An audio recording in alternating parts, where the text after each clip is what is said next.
नमस्ते बच्चों। हमने अपनी पहली कविता में देखे थे कि कवि ने प्रकृति को ही ईश्वर का रूप बताया है। देखो, ईश्वर ने दिन बनाया और रात बनाई। दिन हमें इसलिए बनाया है कि हम परिश्रम करें और रात इसलिए बनाई है कि हमें विश्राम करें, क्योंकि जब व्यक्ति दिन भर के कार्यों से थक जाता है तब उसे विश्राम की आवश्यकता होती है। तो इसी प्रकार ईश्वर ने हमें दिन और रात बनाए हैं। तो बच्चों, क्या आपको ये पता है कि जो कविता लिखता है हम उसे क्या कहते हैं और जो कहानियाँ लिखता है उसे हम क्या कहते हैं? तो सुनिए, कविताएँ लिखने वालों को हम कवि कहते हैं, उसी तरह कहानियाँ लिखने वालों को हम लेखक कहते हैं। जो कवि है वो कविताएँ लिखता है और जो लेखक है वो कहानी लिखता है। इसी तरह लेखक या अन्य कोई व्यक्ति जब अपने स्वयं के बारे में, जब अपने खुद के बारे में कुछ लिखता है तब हम उसे आत्मकथा कहते हैं। देखो, जैसे आपके चित्र में दिख रहा है पुस्तक, फूल, पेड़ और टेलीफोन। तो यहाँ दिया है पुस्तक की आत्मकथा।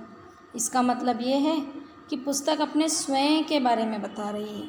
फूल जो है अपने स्वयं की खूबसूरता को बता रहा है, पेड़ है अपने स्वयं के बारे में बोल रहा है। तो यहाँ पर एक ही ध्यान दीजिए कि जब कोई व्यक्ति या लेखक अपने स्वयं के बारे में बताता है तब हम उसे आत्मकथा कहते हैं। आत्मकथा का अर्थ है स्वयं के ऊपर लिखी गई कुछ कहानियाँ।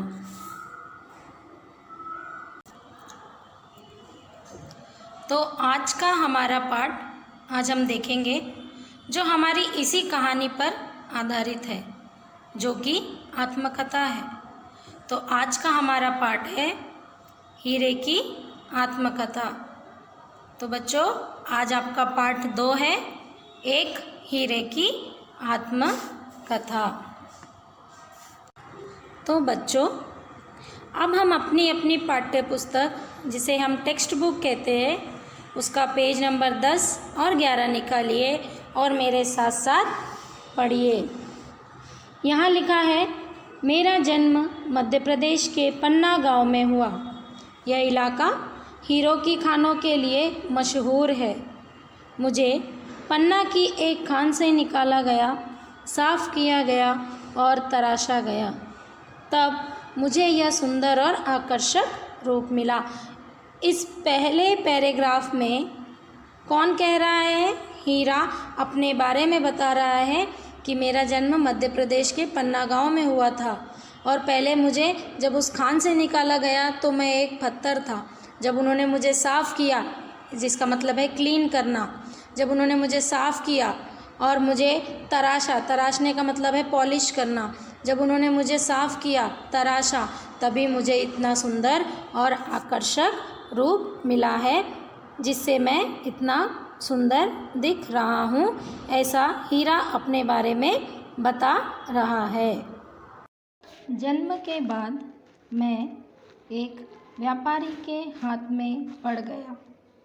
उसने मुझे संभाल कर छिपा रखा था, लेकिन एक दिन एक चतुर चोर ने मुझे चुरा ही लिया। उसने मुझे गंगा जी के किनारे एक गड्ढे में रखा। अचानक एक दिन बाढ़ आने पर गंगा जी मुझे बहुत दूर बहा ले गई। बाढ़ उतर जाने पर मैं मिट्टी में दबकर किनारे पर पड़ा रहा।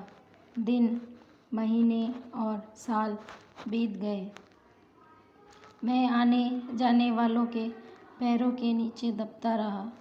मैं पीड़ा से तड़पता रहा। मेरी पीड़ा को समझने वाला कोई नज़र नहीं आया।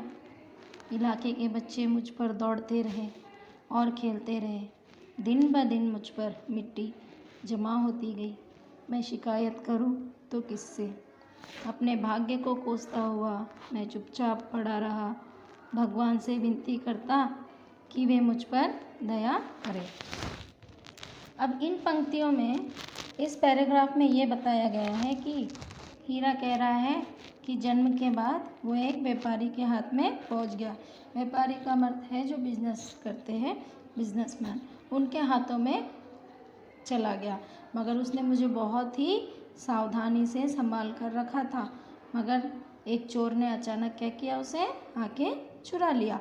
अब चोर जब चुरा के उसको भागने लगा और उसने सोचा कि मैं इसे गड्ढे के किनारे छुपा दूंगा, तो उसने क्या किया, नदी के किनारे जाके गड्ढे में उसे छुपा दिया। और अचानक बहुत तेज़ वर्षा होने लगी, और वो वर्षा के कारण क्या होता है, जब तेज़ वर्षा होने लगती है या बाढ़ आने लगती है तो हर चीज़ नष्ट हो जाते हैं। तो उसी तरह जैसे ही तेज़ बाढ़ आने लगी तो जो गंगा के किनारे जो हीरा गड्ढे में छुपा हुआ था वो क्या हो गया, गंगा जी के साथ बहकर दूर चला गया। फिर साल बीत गए, महीने बीत गए, वो गंगा जी के किनारे से जो बहकर चला गया था हीरा, अब वो मिट्टी में दबा हुआ था। वो कह रहा है कि मेरी पीड़ा किसको बताऊँ, कि मेरा पीड़ा का मतलब होता है वेदना, दुख। मैं अपना दुख किसको बताऊँ, कोई समझने वाला ही नहीं है। जब वो मिट्टी के नीचे दबा है तो पूरे इलाके के बच्चे, आने जाने वाले लोग क्या कर रहे हैं, हीरे को ऊपर खेल खेल रहे हैं, दबा रहे हैं, हीरे को मिट्टी में जमा कर रहे हैं। तो हीरा कहता है मैं शिकायत करूं तो किससे, शिकायत का मतलब होता है कंप्लेंट। अपने भाग्य को कोसता हुआ मैं चुपचाप पड़ा रहा। हीरा क्या कह रहा है कि मैं अपने भाग्य के बारे में किसको बताऊं, कोई मेरा पीड़ा सुनने वाला ही नहीं है। और वो अपने आप को और अपने भाग्य को कोसता हुआ रहा और कहा कि हे भगवान, क्या मुझ पर कोई दया नहीं करेगा। तो आपने अभी हीरे की आत्मकथा के पाठ को पढ़ा। तो बच्चों, उसमें हीरे ने अपनी आत्मकथा के बारे में या अपने बारे में बताया कि उसने किस तरह की पीड़ा को सहा है। और वो कहते हैं कि क्या हे भगवान, क्या कोई मेरी प्रार्थना को सुनेगा। तो बच्चों, अब हम अपनी इसी पाठ के अगले भाग में देखेंगे क्या किसी ने हीरे की मदद की, या किसी ने हीरे को सराहा, या किसी ने हीरे के मूल्य को जाना। तो अब हम अपने अगले भाग में देखेंगे कि क्या सचमुच किसी ने हीरे की परिस्थिति को समझा या हीरे का सही मूल्य लगाया, कि भगवान ने क्या हीरे की प्रार्थना को सुना।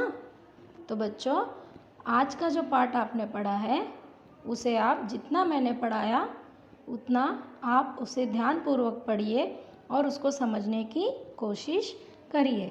इसी लेसन के नेक्स्ट भाग में हम देखेंगे कि आखिर हीरे के साथ क्या हुआ और हीरे की विनती क्या स्वीकार की गई। हम अपने नेक्स्ट भाग में देखेंगे। धन्यवाद बच्चों।